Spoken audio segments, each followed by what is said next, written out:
Hi, my name is Kayla Jimenez. My partner is Isabella Arroyo, and we're going to be talking about the expectations violation theory.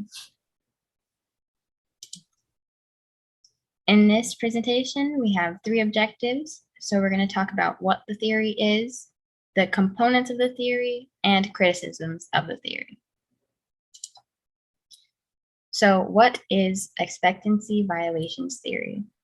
So according to our book, the EVT suggests that people hold expectations about the nonverbal behavior of others. So to define expectancy, it's basically what you anticipate people to do or how to act. We always have expectations about how people will act based on social norms and stereotypes. So what do we do and how do we react when these expectancies are violated? There are three assumptions of the expectancy violations theory, according to our book. It's that expectancies drive human interactions, expectancies for human behavior are learned, and people make predictions about nonverbal behavior.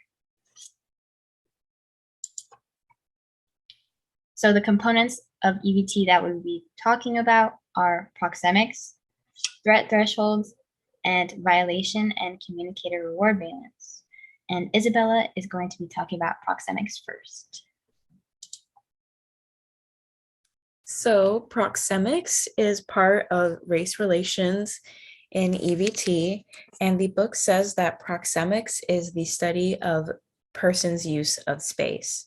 So EVT writers explain how people have their own personal space, where they simultaneously have the desire to stay in close proximity, but also desire some distance. And so the reason why we have that close proximity, but also some distance, is because some people have a personal space. So on the next slide, you're going to see the proxemic zones, which is that situation. So it goes all the way from intimate space, where you will have 0 to 18 inches from yourself. And that's where you can experience touch and observe facial expressions. So that's typically reserved to the people who are closest in your life.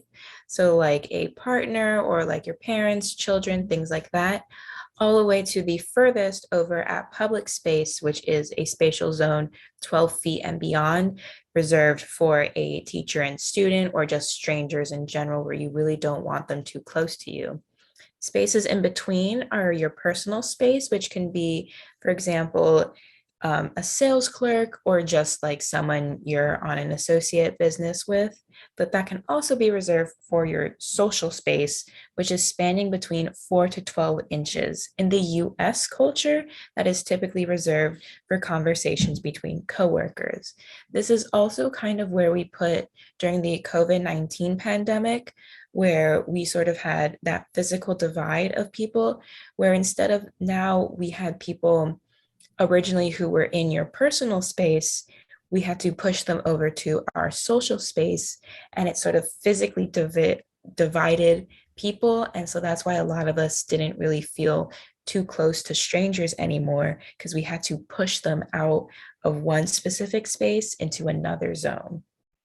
So those zones also can relate over to another part of spatial relations in the territoriality on the next slide. Territoriality is one's personal ownership of an area or an object. So there's three areas. There's the primary area, the secondary, and then the public.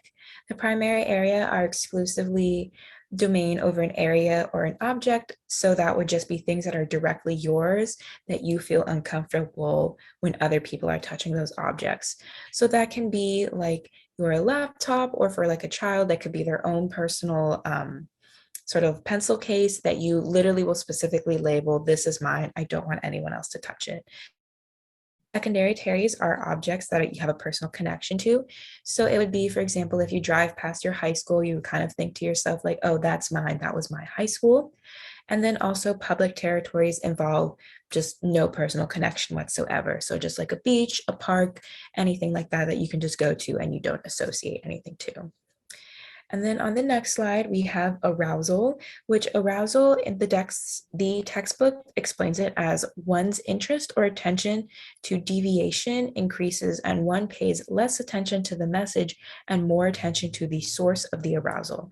So there's two types of arousal. The cognitive, which is an alertness to a violation, and the physical is the way that the communicator physically reacts to that violation. So for example, if someone you don't know has come up to you and has just randomly hugged you, and the cognitive response would be for you to think to yourself, what the heck, why did they just hug me? And then your physical response could be to either physically back away from the person or almost push them away just because you are a bit uncomfortable with that situation. So also related to proxemics is threat threshold. What is it? It's the tolerance a communicator has for an expectancy to be violated space-wise. So it changes based on your relationship with the communicator or how the communicator views that person. When your threat threshold is high, that means you're allowing people into your personal space, even your intimate space. Whereas if your threat threshold is low, you're kind of antisocial, you don't want people close to you, and you're more likely to let people that you like and you're familiar with in your personal space. So that would mean that for them, your threat threshold is high. So the third component of the EVT are the valences, violation valence, and communicator reward valence. So violation valence, it's the negative or positive assessment of unexpected behavior. So it's related to the cognitive arousal. How does it work? Communicators try to interpret what the violation means, and then they deem it positive or negative. An example of this would be if someone is sitting next to you on a park bench randomly, they sit really close to you. So it's how you view that. Are you thinking like, oh, he's too close, or, oh, this is normal, I'm used to it? And then you would deem it positive or negative. Communication reward valence is how you respond. It's the positive or negative characteristics that the communicator brings to an action. So a communicator can either reward or punish with nonverbal cues. An example would be if someone is getting close to you, instead of moving away, maybe you're moving closer to them. That would be a reward. Whereas if someone got too close to you, maybe you roll your eyes, or you make a disgusted face, that's a punishment. So that would be a negative communicator reward valence.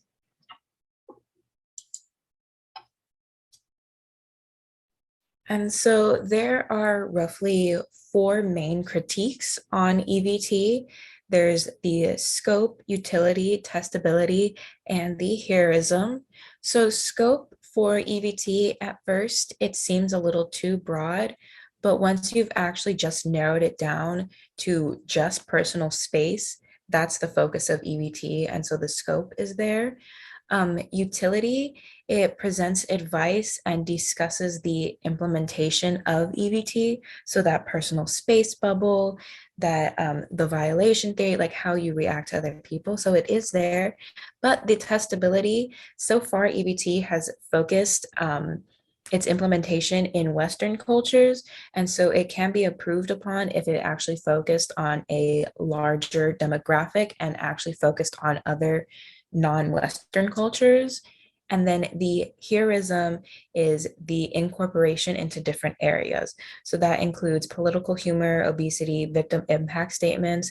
We're actually understanding like what is that level of where's like that boundary that we can cross so we can understand that more. But so that has been me, Isabella, and Kayla's presentation on expectancy violation theory, and we hope you guys enjoyed. Thank you. Thank you.